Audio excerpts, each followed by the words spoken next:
Guys আসসালামু আলাইকুম। আজকে নিয়েছি নতুন ভিডিও। এই ভিডিওতে বলবো আপনার মোবাইল হ্যাক হয়েছে তা কিভাবে বুঝবেন, হ্যাক হলে কিভাবে দূর করবেন। আজকে তা বলবো। কথা না বাড়িয়ে চলেন শুরু করা যাক ভিডিও। প্রথমে ফোন কলে যাবেন, পরে ডায়াল করবেন ***62# কলে টিপ দিবেন। সব নট ফরওয়ার্ডেড আসছে। যদি ফরওয়ার্ডেড বা নাম্বার আসে তাহলে কি করবেন?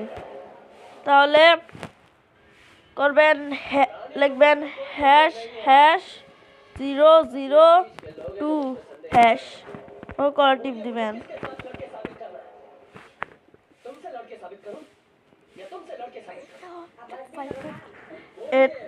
এভাবে আপনার মোবাইলের ফরওয়ার্ডেড হ্যাক ছুটাতে পারবেন। এই ভিডিওটা কেমন লেগেছে আপনারা বলবেন, লাইক শেয়ার বেশি করে করবেন। এটা আমার নতুন ভিডিও, বেশি করে সাপোর্ট করবেন।